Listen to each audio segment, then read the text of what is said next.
Naku, ito balita para po sa lahat ng mga kabataan, estudyante at mga magulang. Kaya sinama ko yung mga magulang or mga kapatid o kung sino man po na nagpapaaral yung inyong mga anak sa public school.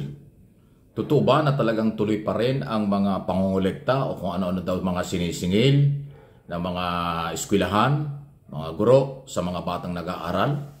Kasi yan po yung pinaglalaban ni Senador Rapi Tulfo dito sa budget deliberation for 2024. Kaya naging maganda, nagkaroon din mainit, matindi yung paliwanagan sa pagitan po ni Senador Tulfo at saka ni Senador Pia Cayetano. Si Cayetano po kasi siya yung nagdedepensa ng budget ng Department of Education. So, gusto kong iparinig sa inyo ang ilang bahagi ng kanilang pag-uusap tungkol dito para may idea kayo. Budget natin ito at yung taong bayan, lalo na mga nagpapaaral ng mga bata ang dapat mabigyan ng proteksyon. Concerns, and those concerns weren't really answered because for the lack of time, and I was informed that I need to produce certain documents to justify some things that I did mention during that particular hearing. Ang concern ko lang po talaga, for the longest time... May I just, before the gentleman proceeds, the Senate version is now 718.08. Okay, 718. Let's make it 790. No, we have to be accurate on it. Okay, sige. 700. Like I said, I don't have any problem whatsoever pagdating po sa budget ngayon for 2024 para sa DepEd. Wala po tayong question dyan. Regardless, kahit na po medyo kumulang, wala pa rin po akong problema. Thank you. Para maging klaro po tayo.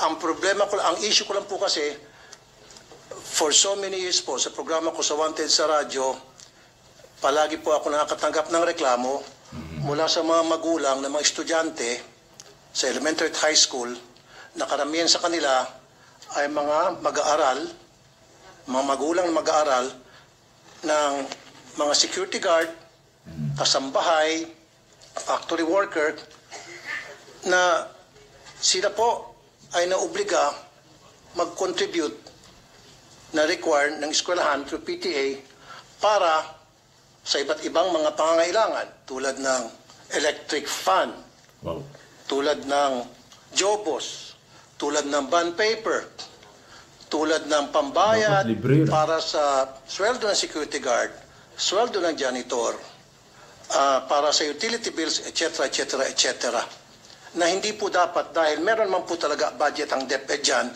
through the MOOE. Now, paano po nakukolekta itong perang ito? Para magkaroon po tayo ng idea lahat. Ang nangyari po ay dinadaan sa PTA, Parents Teachers Association. Now, pag-start po ng school year, nagpapatawag po ang PTA ng General Assembly. At pagdating po dun sa General Assembly, magbobotohan sila muna ng mga officers. Right after na maboto po yung officers, ang next agenda agad ay maghanap sila ng proyekto, kailangan nila mag-identify ng proyekto para sa eskwelahan. At ano po yung mga proyektong yon? Yun po yung mga gastusin na akin pong binanggit. Dapat ganun. Dapat libre yan. Okay. Now, I want to put a stop to it. I really do. As much as possible during my watch as a senator of the Republic. Pero, napagsabihan po ako noon na kung gusto ko pong baguhin yung polisiya ng pangongolekta to PTA, gumawa po ako ng batas. Now, I don't have to. Dahil nakita ko na po, very clear na sa akin, na meron naman pala talagang batas. Kaya lang, yung batas na yun ay hindi na-implement. Republic Act 4206 noong 1965 na enact yan, which prohibits collection and even voluntary or otherwise from elementary schools sa public schools, except for Red Cross, except for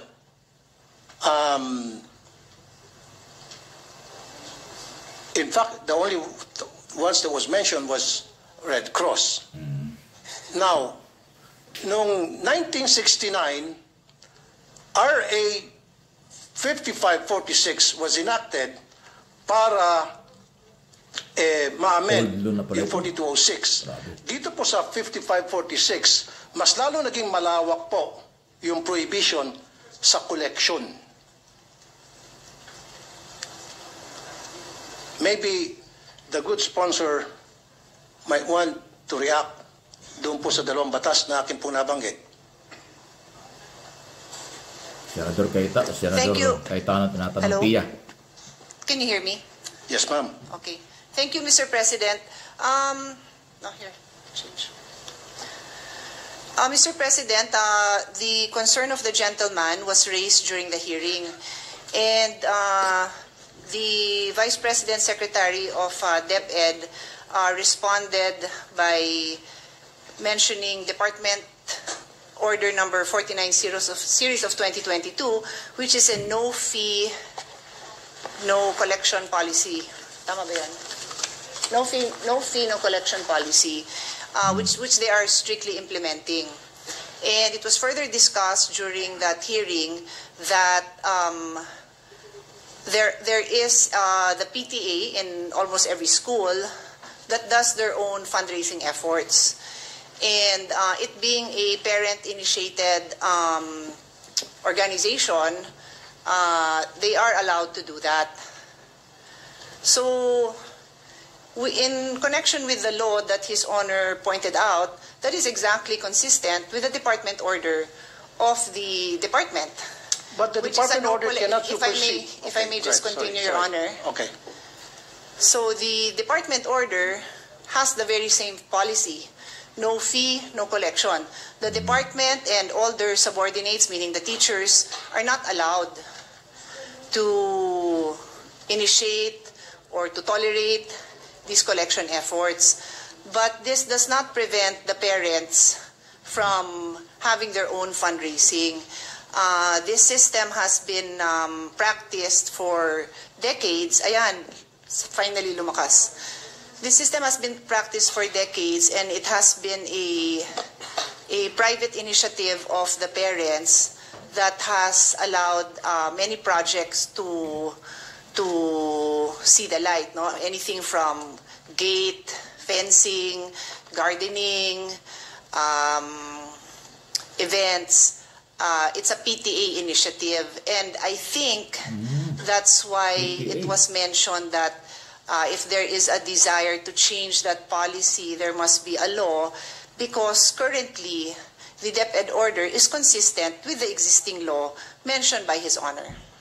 Okay, Mr. President, may I ask the good sponsor kung sabihin niya sa akin yung bang department order na yon at saan po doon sa dalawang batas na binanggit ko, RA 4206 and RA 5546, alin doon na nagsasabing pinapayagan na mangolekta ang mga eskwelahan o mga magulang para sa kontribusyon sa eskwelahan. Can you please show it to me?